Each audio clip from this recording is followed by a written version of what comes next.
Okay, this is how you're going to change the hard drive on a DS916 Synology.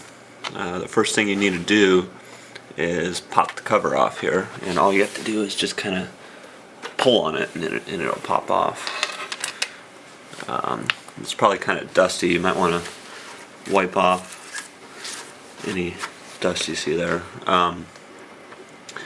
There's little dots next to each drive bay, and those indicate the number of the drive. So in our case, drive 2 is the one that's failed. So what you need to do is, in order to take the drive out, is push on this tab here. It actually says push on it, and pull it out. That's it. You'll actually feel the drive to start to spin down, and then we'll move on to the next step here.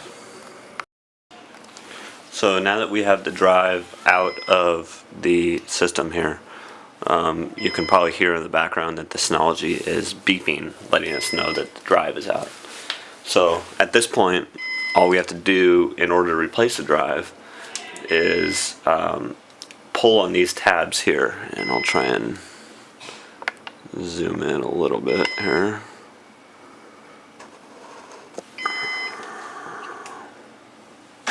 So as you can see, the tab, there's a little pull on it, so you're just going to kind of reach behind and pull out. You want to do the same thing on the other side.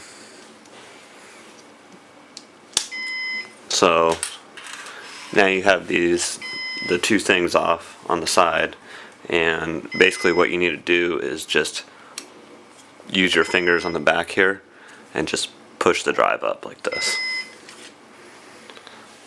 So if you notice, the drive bay is empty here.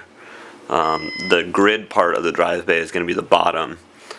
So when you put the new drive in, you want to line up the bottom, or the green side of the drive, the bottom of the drive, down, so the label will be up. And you're basically going to put the new drive in, and you're going to repeat the process here. The angled part of this clamping bar goes towards the same side of the drive where these ports are. So just line them up like that, and that's pretty much it. Then all you have to do is put it back in the Synology, and you can see the label on the drive, bay. It says Synology.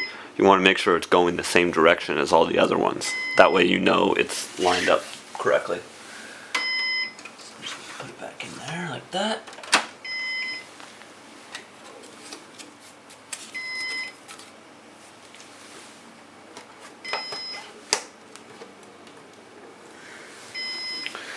So as the Synology recognizes the new disk, it will actually stop beeping, probably on its own, but I'm going to log in anyway and check it out and make sure it's still all good to go.